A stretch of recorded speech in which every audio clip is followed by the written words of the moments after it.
शिव, ओ शिव बेटा, उठ जा। सूरज सिर पर आ गया है। जंगल भी जाना है ना लकड़ी लेने। हाँ माँ, बस 2 मिनट और। 2 मिनट में ही दिन निकल जाएगा तेरे लिए। चल उठ, पानी गर्म कर रखा है, मुंह हाथ धो ले।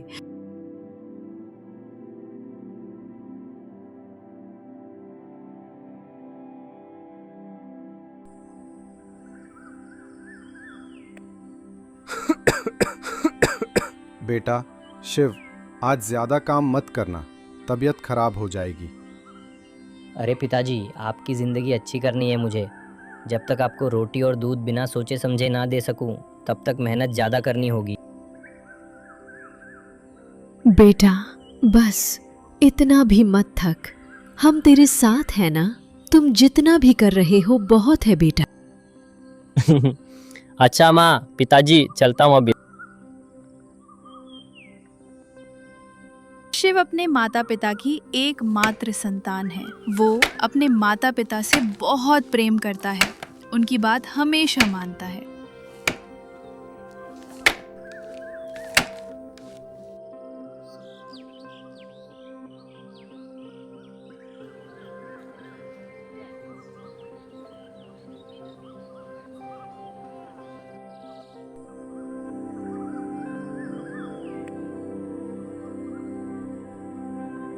अरे शिव, कैसे हो भाई? रोज इतनी मेहनत करता है। शादी ब्याह का कुछ सोचता है कि नहीं? अरे भाई, पहले माँ बाप का पेट भर लूँ, फिर अपनी ज़िंदगी देखूंगा। अच्छा भाई, ठीक है, लगा रे। चल भाई, मैं तो चला।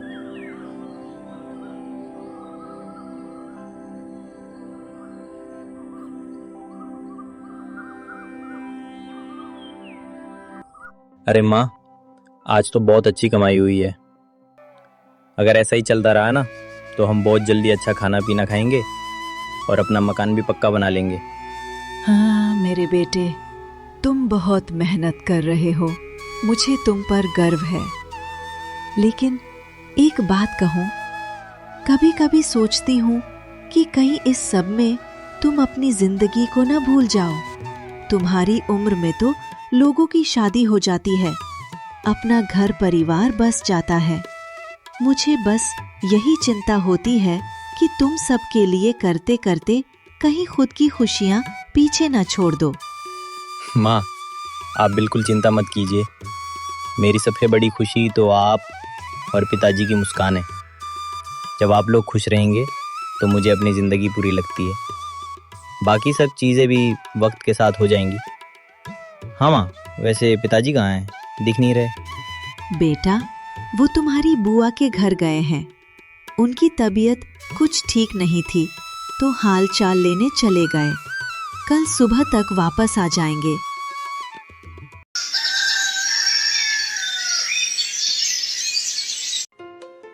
चलो माँ, मैं ज़रा जंगल जा रहा हूँ। लकड़ी काट के जल्दी लौट आऊँगा। बेटा आज जल्दी आना, मेरा मन बड़ा घबरा रहा है, जैसे कुछ बुरा होने वाला हो। ओ मेरी भोली माँ, ऐसा कुछ नहीं है, तुम बेवजह चिंता मत करो। मैं लकड़ी काटूंगा और बाजार जाके बेच भी आऊंगा। फिर भी मन बड़ा अजीब सा लग रहा है। चिंता मत करो माँ, मैं जल्दी लौट आऊंगा। ठीक है बेटा, भगवान तेरा भला करे। अरे आज तो लगता है सबने लकड़ी पहले ही ले ली। चल भाई शिव, जल्दी करना होगा, नहीं तो माँ पिताजी चिंता करेंगे।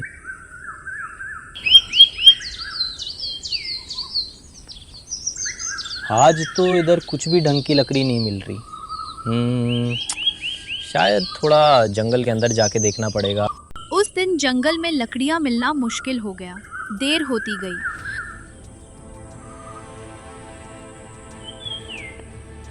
शिव लकड़ियां पीठ पर लाद कर लौटने वाला था।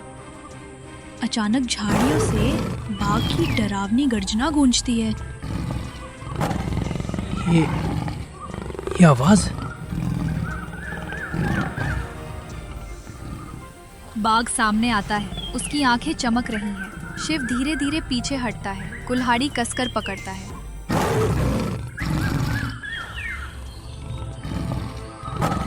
हे भगवान,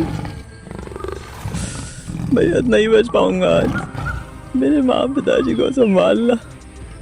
बचाओ, कोई है, बचाओ, बचाओ माँ, मुझे कोई बचाओ।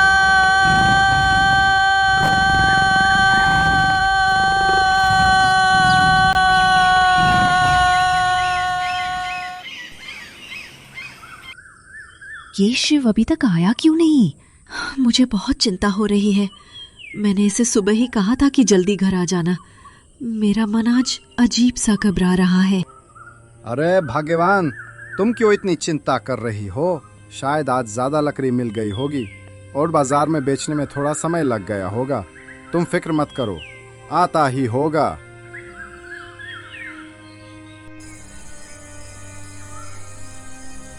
अब तो बहुत समय हो गया, दिन ढल गया, यहाँ तक कि रात भी हो गई, फिर भी शिव अभी तक नहीं आया। मेरा मन बहुत घबरा रहा है। शिव के बाबा, शिव को कुछ हुआ ना हो। हाँ, अब तो मुझे भी चिंता हो रही है। ठीक है, मैं कुछ गांव वालों को साथ लेकर जाता हूँ। हम मिलकर शिव की खोज करते हैं। रात और गहरी हो जाती है। गांव के लोग और शिव के पिता मशाल लेकर जंगल की तरफ निकल जाते हैं। अरे काका, शिव जंगल में नहीं होगा। वो जंगल में क्या करेगा रात को? हमें तो उसे बाजार में ढूंढना चाहिए था। नहीं बेटा, पहले जंगल में देख लेते हैं। क्या पता वो किसी मुसीबत में हो और हम देर से पहुंचे। पर काका, जंगल में जंगली जानवर होते हैं, वो रात में वहां क्या करेगा? मुझे डर लग रहा है। बस एक बार देख लेते हैं, तसल्ली मिल जाएगी, फिर हम बाजार भी ढूंढ लेंगे।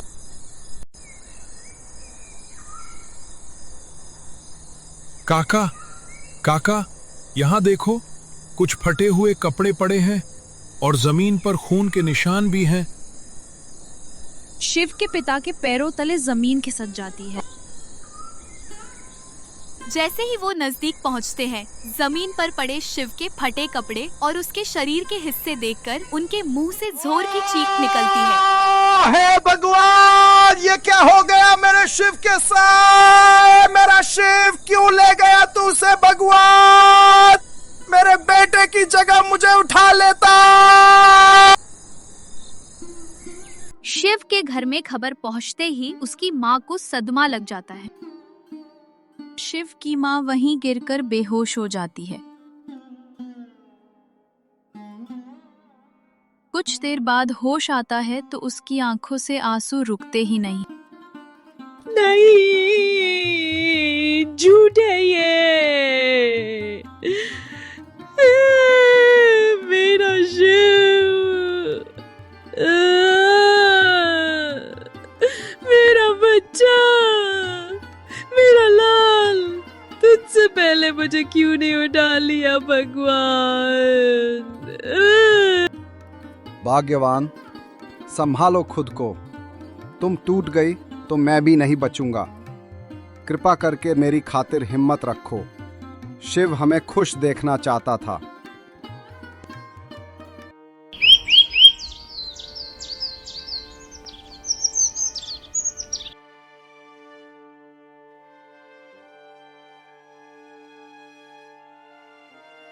ये मैं कहाँ हूँ और आप कौन? मैं यमराज हूं और तुम यमलोक में हो। क्या मैं मर गया? नहीं, मेरे बूढ़े माँ बाप हैं, उनकी सेवा कौन करेगा? मुझे वापस भेज दो। बेटा, हर किसी की किस्मत में जो लिखा है वही होता है। पर मैं नहीं रह सकता। तुम जैसा समझ रहे हो वैसा नहीं है। मृत्यु अंत नहीं, एक नई शुरुआत है। क्या मैं अपने माँ पिताजी से फिर मिल पाऊंगा प्रभु? बताइए ना। जरूर, तुम्हारे कर्म ही मिलाएंगे।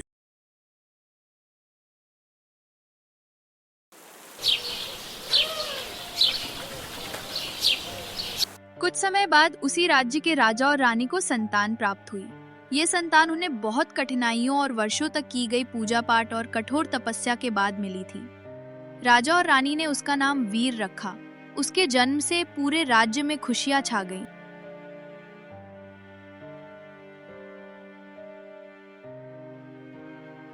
मैं तो अब बस शिव का चेहरा याद करके ही जी रही हूँ। उसकी हंसी, उसकी बातें। भाग्यवान, अब हमें हिम्मत रखनी होगी। बेटा चला गया, पर हम हैं। हमें एक दूसरे का सहारा बनना होगा। गांव वाले कभी कभी रोटी और दाल दे जाते, पर अकेलेपन की कमी कोई नहीं भर पाया। वो घर जो कभी हंसी से भरा रहता था, अब चुप्पी से घिरा था। चलो, मैं जंगल जा रहा हूँ। वहां से कुछ सूखी लकड़ी ही उठा लाऊंगा। काटना तो मेरी बस में नहीं, पर जितनी भी होगी उसे बाजार में बेच दूंगा। ठीक है, पर ध्यान से जाना और देखो शाम होने से पहले जल्दी लौट आना।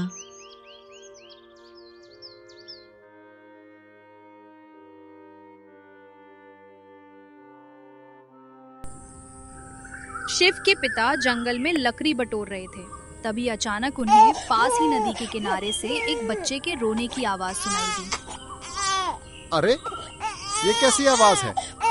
लगता है कोई बच्चा रो रहा है।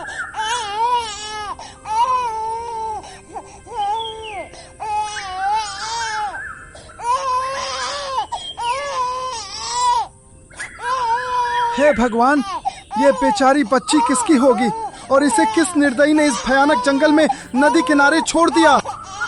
बच्ची को देखकर शिव के पिता सोच में पड़ गए। मुझे कुछ देर इंतजार करना होगा। अगर इसका कोई अपना आया तो ठीक, वरना मैं इसे अपने साथ घर ले जाऊंगा। हाँ। समय बीतता गया। वो मासूम बच्ची जिसे शिव के माता पिता ने अपनाया था, अब उनकी गोद की रौनक बन चुकी थी। उन्होंने उसका नाम मीरा रखा। मीरा उनकी आंखों का तारा थी। उसकी मासूम हंसी से घर में खुशियां बिखरी रहती।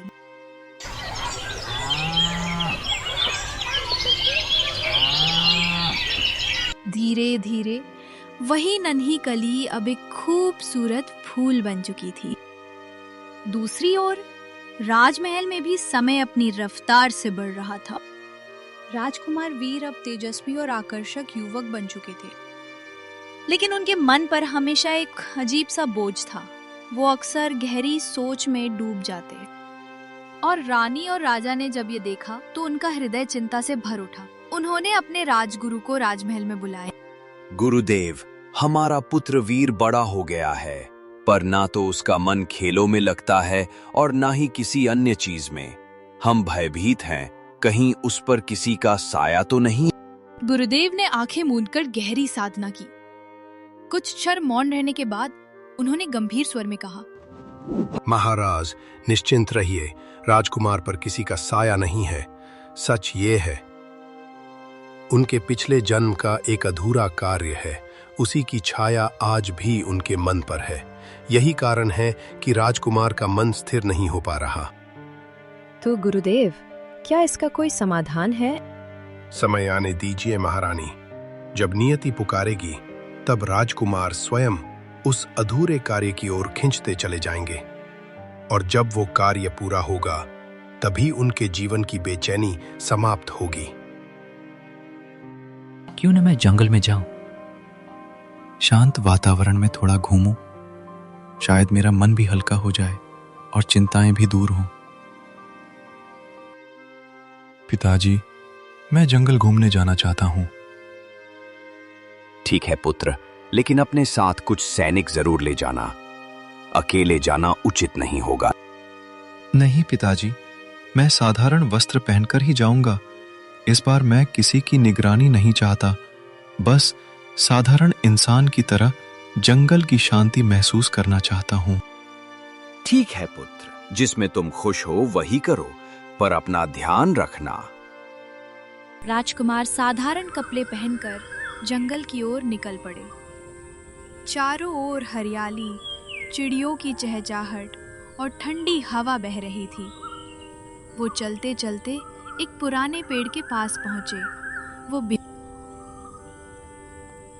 जैसे ही वो पेड़ के करीब गए, अचानक उन्हें चक्कर सा आने लगा।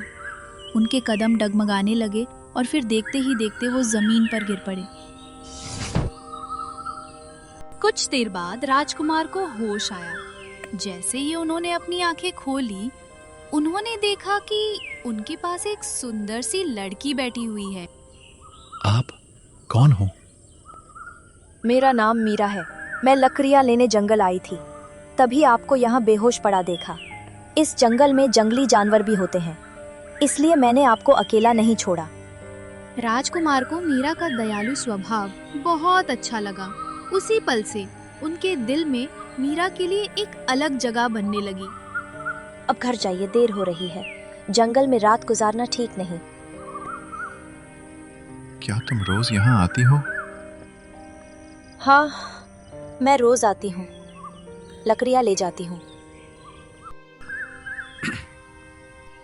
ठीक है, अब तुम घर जाओ, मैं भी चलता हूँ।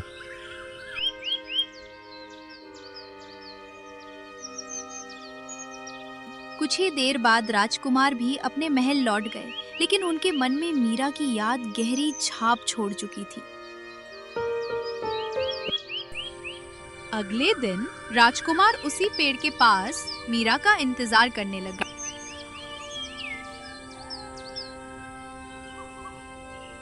आप क्या कल से यहीं खड़े हैं? अभी तक उसी जगह? नहीं, मैं घर से ही आया हूँ, बस इधर आने का मन हुआ। अब उनकी मुलाकातें रोज होने लगी। धीरे धीरे मीरा ने अपने जीवन की सारी बातें राजकुमार को बतानी शुरू कर दी। तुम बताओ ना कुछ अपने और परिवार के बारे में। मुझे बचपन में मेरे पिताजी ने इसी जंगल में देखा था। मैं उन्हें यही मिली।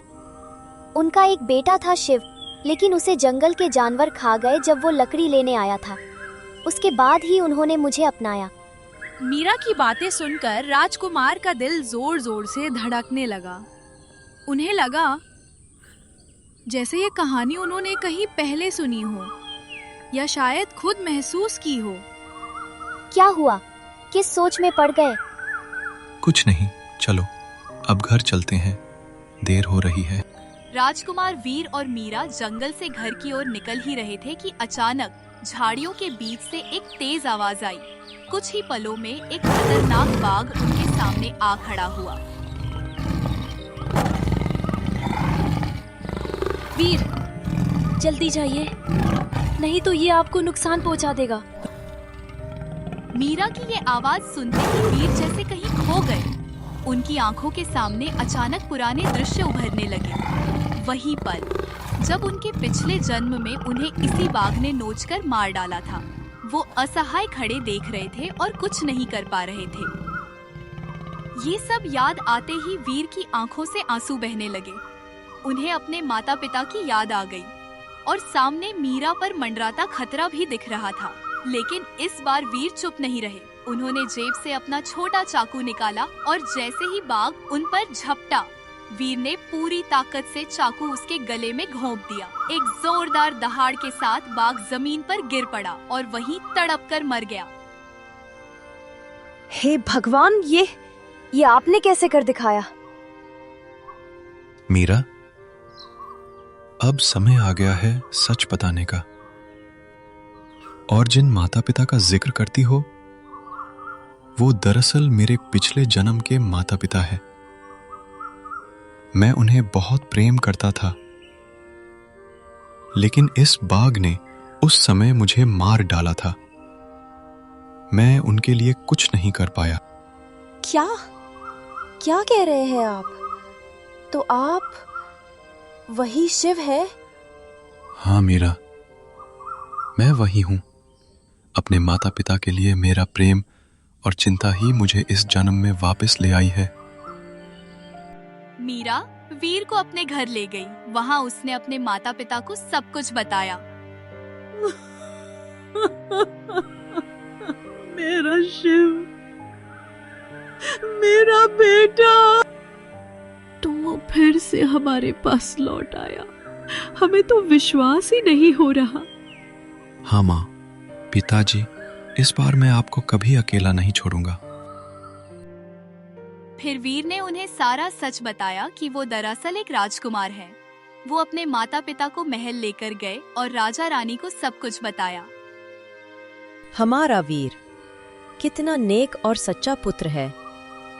यही कारण था कि राजकुमार वीर हमेशा चिंताओं में डूबे रहते थे। उनके भाग्य में लिखा था ये सब। अब इस कन्या मीरा के साथ उनका जीवन जुड़ा है। अब से ये दोनों मिलकर एक नए युग की शुरुआत करेंगे। सबके दिल खुशियों से भर गए। वीर ने अपने पहले माता पिता को भी महल में सम्मान और सेवा दी, जो वो पहले नहीं कर पाया, वो सब उसने अब किया। और मीरा को अपनी रानी बनाकर सदा सदा के लिए अपने जीवन का हिस्सा बना लिया।